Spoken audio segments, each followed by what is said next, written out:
So in this video, I want to show you the steps that you need to take to keep things organized and manageable as you progress through the screening and eligibility stages of your review where you want to fill out your Prisma diagram. So let me take you to my reference manager, which you'll see up here in EndNote.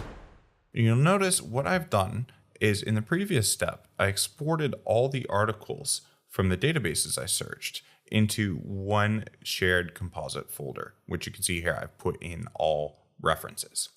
From there, I have created two main groups that are going to cover the flow of what I want to do in the systematic review as I progress through screening and eligibility stages where I'm going to apply inclusion and exclusion criteria. Now remember, for screening, this is really just a screen. It's what you do when you scan the article, looking at the title and the abstract, where you don't need to look at the full text. When you move on to eligibility, this is where you actually do need to open up the full text, go beyond the abstract to make a decision as to whether the article is in or out. Now, what you'll notice is I've already completed these steps for a systematic review that I've been working on. I've done this so you can see what steps that you've got to take. But just to show you, what you'll want to do is you want to create for yourself a new group. So this is going to be slightly different for each reference manager, but create a new group. So I'll just create here, hypothetically here. This is a new group that will come inside my screening bucket. I don't actually want this because I've already got it. So I'm going to delete this and take it away. The other thing that you can do is you can actually create a group set. So there are two different things. So you can see here the group set is screening. So here, let's say I'll put screening 2. And then in here, I will basically create a few categories. Excluded articles, included. And what you want to do as you go through your articles and you pass through screening is you want to drag and drop and move them to the different buckets where they fit. This is really important so that you can keep track of the reasons why you're excluding things, because that's exactly what you're then going to carry over and populate and fill out in your Prisma diagram.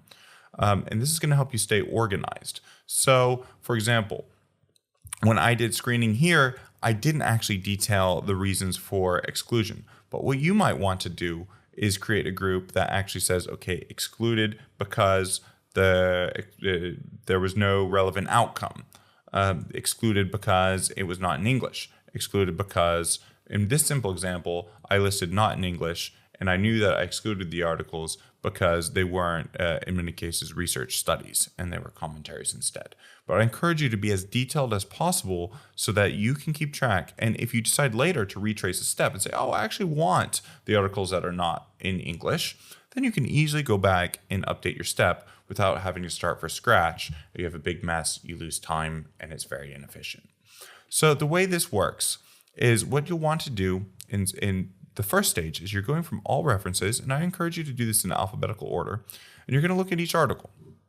So here you can see, I can look at the article, I can scroll down here, and I can see actually the abstract and the title, and this is enough to make a decision about screening.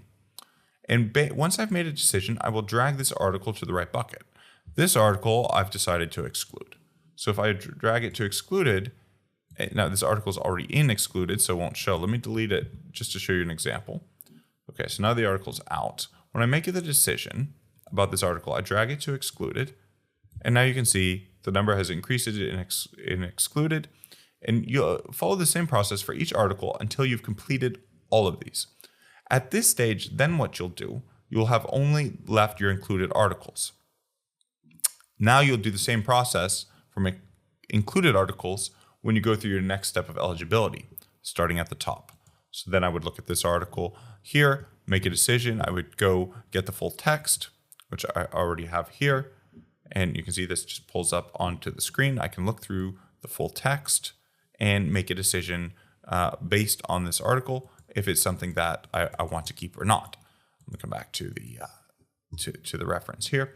If I have decided to keep it, it's the same step. I will take this article and I will drag it to the correct bucket. In this case, maybe I've decided to include it. I'll go into included. And what you can see just from this detail here is the information I need for the Prisma diagram. I have the final number of articles included, At the eligibility stage, I excluded 9 articles specifically because they had no economic outcomes. And you can see that I excluded others because they were, for example, here, these were systematic reviews, and I didn't want to include those either. And this makes it very easy, again, for you to stay organized and not feel overwhelmed by a large body of literature that you may have. In the next video, I'm going to share with you how you can take this data and very simply begin to populate your Prisma diagram, which is an essential ingredient in every systematic review. Hope you found this helpful. As ever, you may want to watch this video once or even 2 times and make sure that you're setting up your reference manager in the right way so that you can stay on top of the review and not feel overwhelmed and be able to retrace your steps should you need to. See you in the next session.